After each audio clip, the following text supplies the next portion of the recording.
young, you understand, and I was fine. I was even observing the scenery. You can imagine me looking at the scenery on the road every week of my life. But it's so beautiful up there, Linda. The trees are so thick and the sun is so warm. I open the windshield and just let the warm air bathe over me. And all of a sudden, I'm going off the road. I'm telling you, I absolutely forgot I was driving. And if I had gone the other way over the white line, I might have killed someone.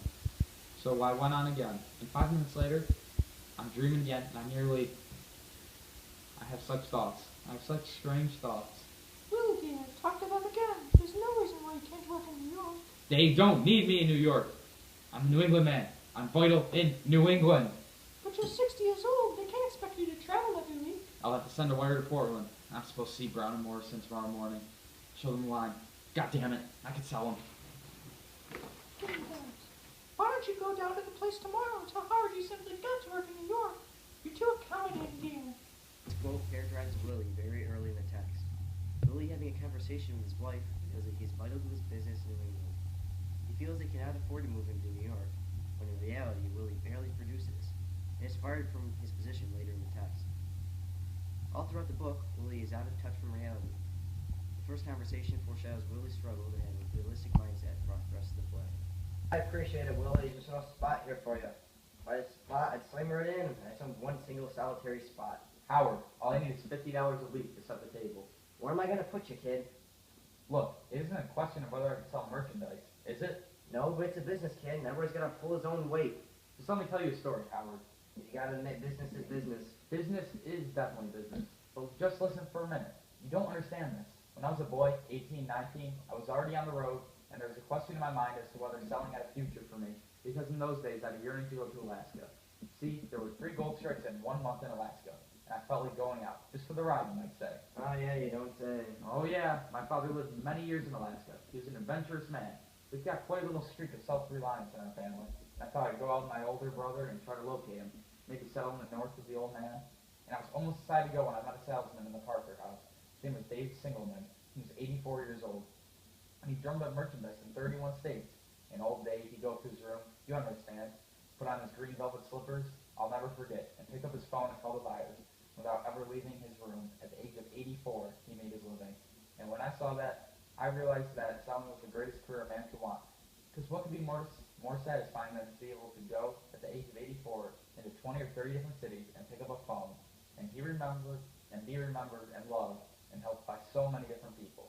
You know, when he died, and by the way, he died the death of a salesman, in his green velvet slippers, and the smoker of the New York, New Haven, and Hartford going to Boston. When he died, hundreds of salesmen and buyers were at his funeral. Things were sad on a lot of trains for months after that. In those days, there was personality in it, Howard. There was respect and comradeship and gratitude in it. Today, it's all cut and dry. There's no chance for bringing friendship to bear, or personality. You see what I mean? They don't know me anymore. This interchange explains why Willie decides to become a salesman. In his eyes, a salesman needs to be well-liked in order to be successful, which realizes too late in his life this is not the case. Although Willie views the job of a salesman as the best job with numerous benefits, he is sadly mistaken, as the opposite of most of these benefits actually happens in his life. For example, Willie is only in his 60s when he struggles to make ends meet as a salesman, and soon thereafter is fired. Also, contradictory to Willie's belief, when he passes away, nobody other than his family members attends his funeral. This scene epitomizes how sad and unfortunate the life of Willie Woman truly is, along with revealing how false his hopes are, as it's very ironic that none of these benefits of being a salesman are experienced by Willie. Also in the scene, the phrase, death of a salesman, is used. It helps to explain the purpose of the title of this play. Hey, Dad. Hey yo, son, Biff, what's going on, man? Nothing, Dad. I gotta tell you, I flunked math. There's something in the bathtub and it's moving. You better go back to your room. They must be finished painting by now.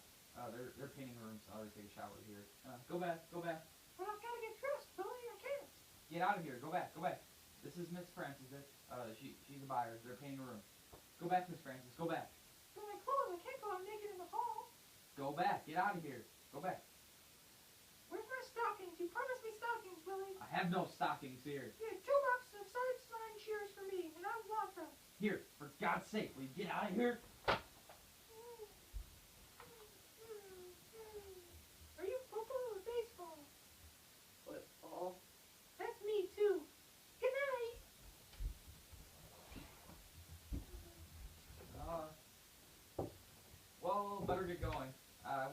school first thing in the morning. Get my suits out of the closet. I'll get my bath off. What's the matter? She's a buyer. That's for Jake Center. She lives down the hall. They're painting. You don't imagine. Now listen, pal. She's just a buyer. She sees merchandise in her room, and they have to keep it looking just so. All right. Get my suits. Now stop crying. Do as I say. I gave you an order. Biff, I gave you an order. Is that what you do when I give you an order? How dare you cry? Now look, Biff. When you grow, you'll understand about these things. You mustn't overemphasize a thing like this. I'll see Birnbaum first thing in the morning. Never mind. Never mind. He's going to give you those points. I'll see to it. He wouldn't listen to you.